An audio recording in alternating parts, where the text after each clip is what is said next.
Hi, everyone.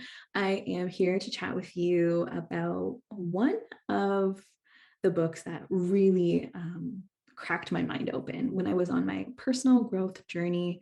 And I think that this book ultimately led me to what I do today, which is I help entrepreneurs to achieve their highest potential and success by working with their minds, their mindsets, and digging into those unconscious beliefs that can either catapult you to your next level or hold you back and limit you. And so I want to share this with you today because there were some major takeaways that I think would be super beautiful to share with you today as you are on your own growth journey. So this book is called The Big Leap by Gay Hendricks. And it is all about conquering your hidden fears and taking your life to the next level, which I feel like summarizes exactly what I'm here to do and help other people do. And I know that this book was instrumental on my own personal growth journey. So let's jump in, shall we? So in this short video, I'm going to cover how to identify your upper limit problem. This thing that might hold you back from, your highest levels of abundance, success, happiness, love, wealth, all of the things. And the four hidden barriers that can keep us from the things that we truly desire and how to transcend them. And then some handy tips from our guy, Gay Hendricks, around how to overcome your upper limits and your upper limit problem. So first things first, let's jump into what is the upper limit problem, Lace. So this is something that I come across a lot in my client work and working with entrepreneurs, and something that I still rub up against at each level of my own growth in my leveling up journey in entrepreneurship, in life, in relationships. It's very transferable to all areas of our life, not just business. So if you've never heard of the upper limit problem, this is the idea that we will tend to sabotage ourselves from reaching our full potential, highest levels of happiness, success, and abundance. And it's important to note here that it's not always intentional. In fact, most of the times it's not intentional when we're keeping ourselves at a certain level and holding ourselves back from what we truly desire. It often lives in this unconscious, subconscious place. And it's really rooted in limiting beliefs that often take root and are developed when we're children, before our brains are fully developed. And what happens is they take root and they play out in our everyday lives, even as grown-ass adults.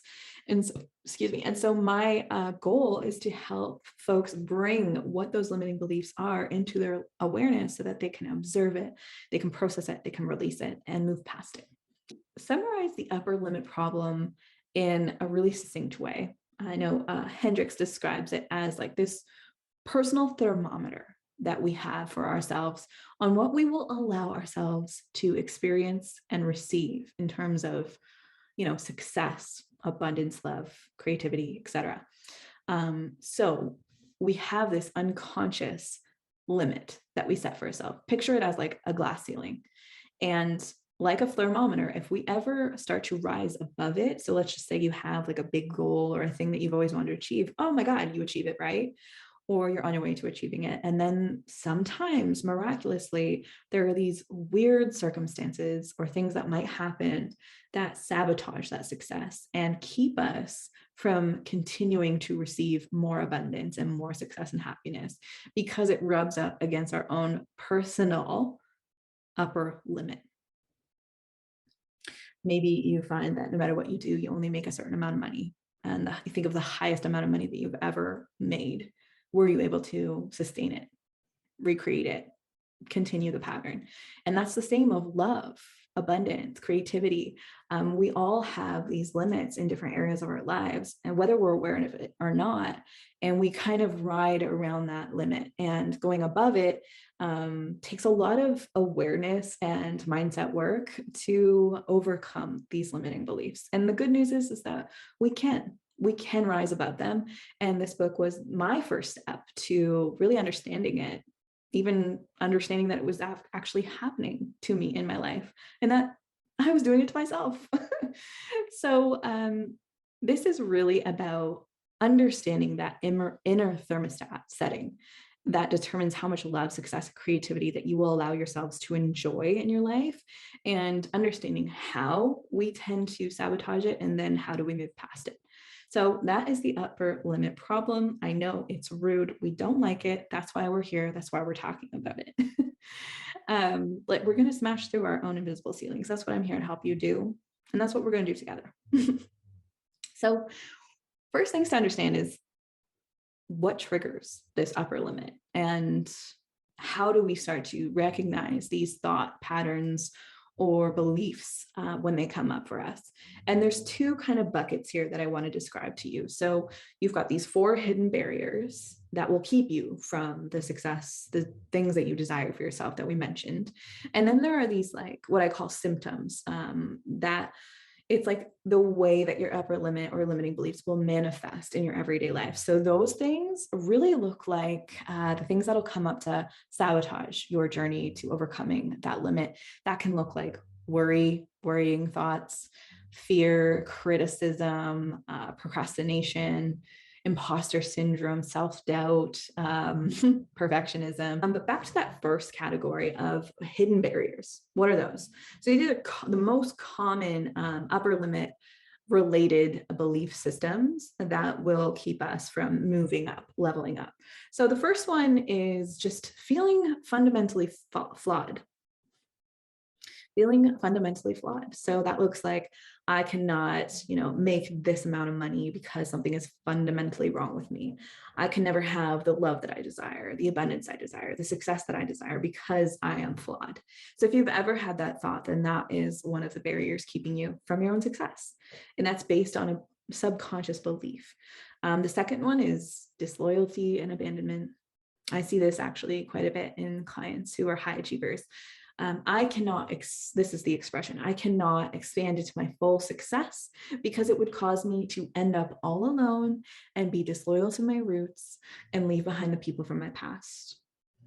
So if you find yourself achieving different levels of success and happiness than maybe what your family modeled to you, this can bring up that trigger, that barrier of disloyalty and abandonment, the worry that you might lose them or it might cause abandonment. This one's often deeply unconscious, and it's a tricky one. But like I said, all of this we can change and shift. The third one is this belief that more success brings a bigger burden.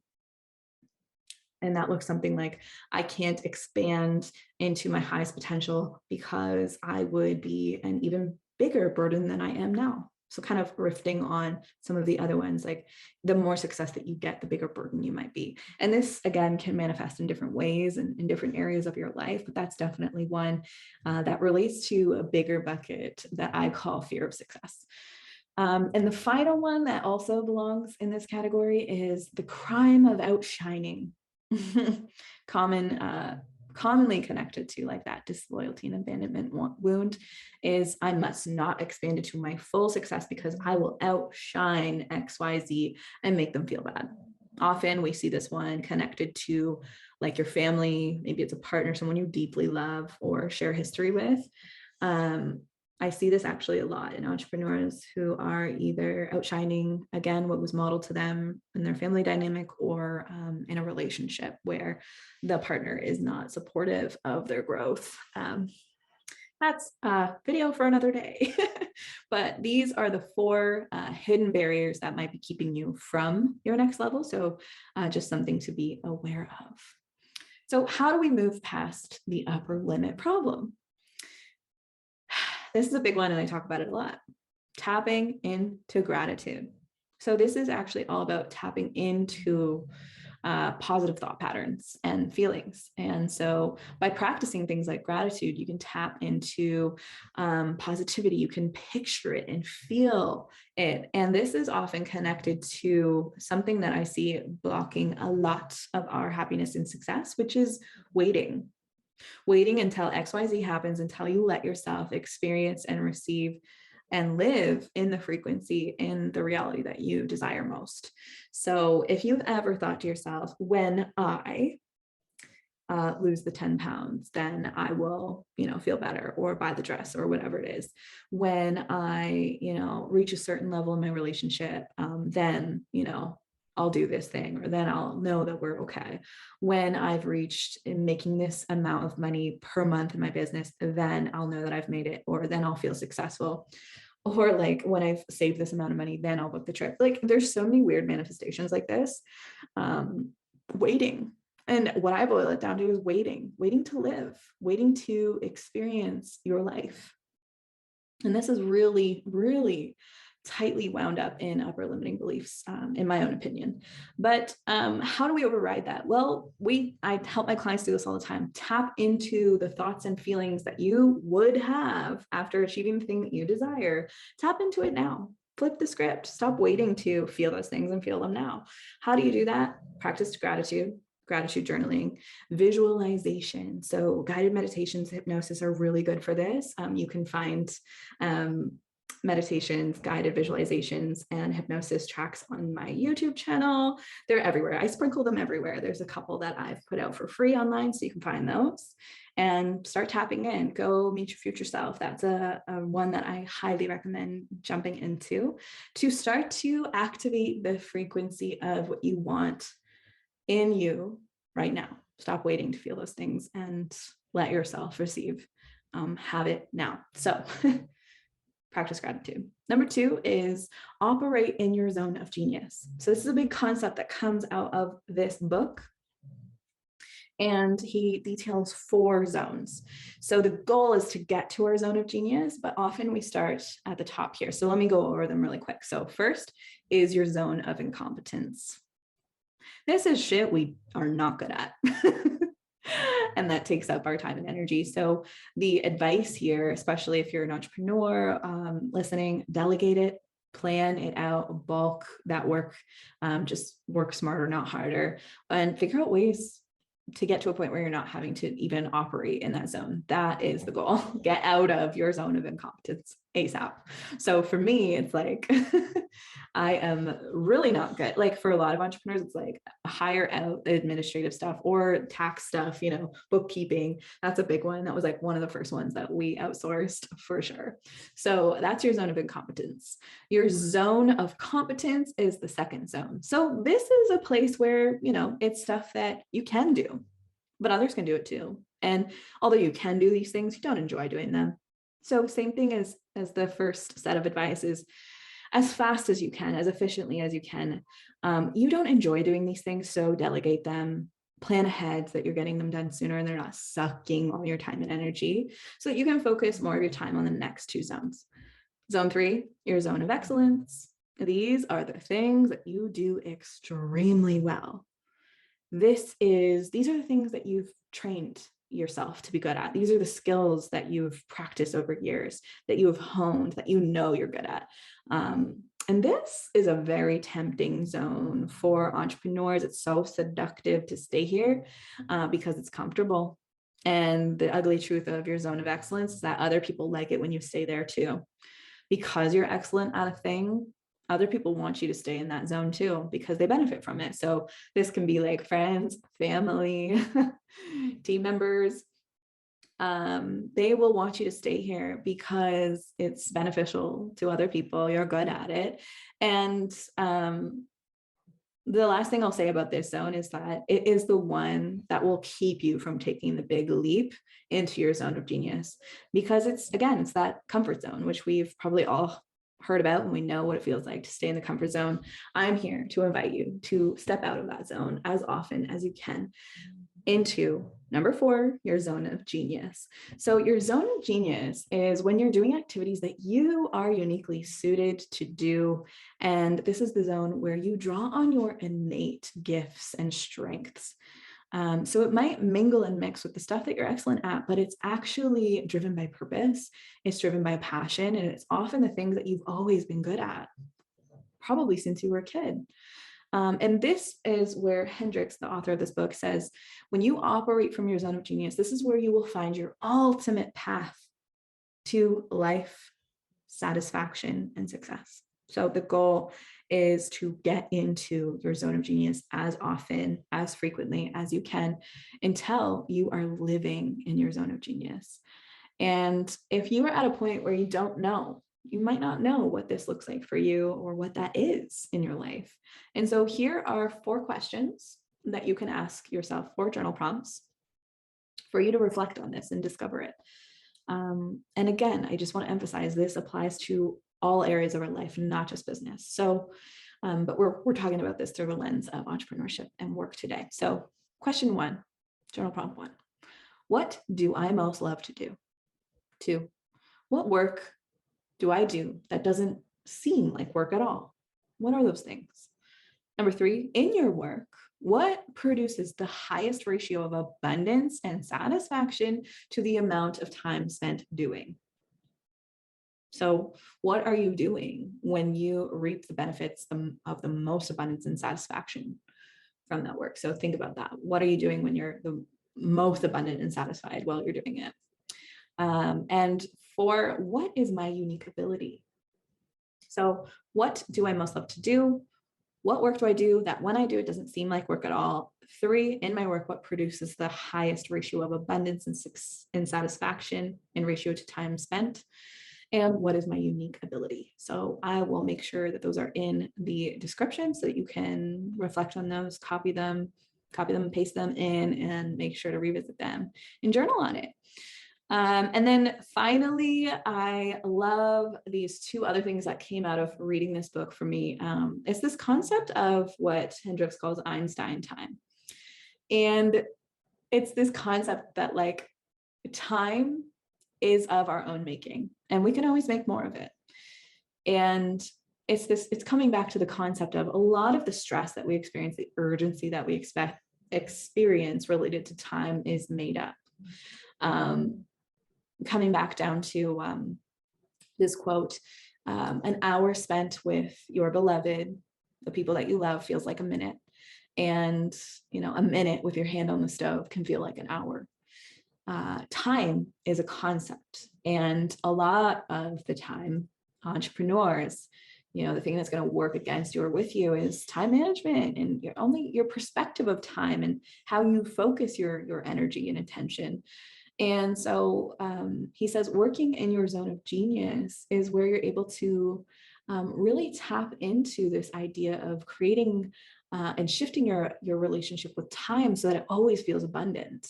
And when you're working in that, from that frame of mind, then it always feels abundant, and it always feels like there's more than enough time and there's more than enough for you to have and receive and experience and enjoy in life. So more on that in the book, but that was something that I really liked. And then finally, something to leave you with here is a success affirmation that comes from the book. When you are healing these things, when you're working through them, a great affirmation to come back to is, I expand in abundance, success, and love every day as I inspire others to do the same. So I expand in abundance, success, and love every day as I inspire others to do the same. So that is one that I absolutely love and that I've written down and I come back to often whenever I'm like, feeling into the friction of what it is to experience our upper limits as we continue to grow and level up. And, the last thing that Hendricks says is that, we are our most successful and satisfied when our love, success, money, and creativity are all growing in harmony. And when we do this work, when we pay attention to our upper limits and do the work to bring it into our awareness, to observe it, to shift it, to release it, that's when we'll be able to achieve more of that harmony in our lives, when we're not sabotaging what we allow ourselves to receive and experience and enjoy when it comes to love, success, creativity, and abundance. So definitely food for thought. I would love to know what you think about all of this. And if you want to dive in more, definitely check out The Big Leap by Gay Hendricks. This was one that really shifted my own mindset on how I viewed myself and how I gave myself just a little bit more compassion, knowing that a lot of these limiting beliefs come from the unconscious mind and were developed when I was a kid, when I didn't know what was truth and what wasn't. And it's never too late. That's my big message to you today, is it's never too late to make great changes, that are going to impact your life in ways you can't even believe and imagine today. I know certainly when I first picked this book up, I could never have imagined how it would impact my life to start looking at and working through my own upper limits and doing that work. So thank you for listening. If you want me to do some more little book reviews and bringing new reading material or support resources to you as you continue your personal growth and mindset journey, let me know. If you have questions that come out of this, drop them in the comments and we'll continue the discussion. Thank you so much for listening and have a great day. Until next time.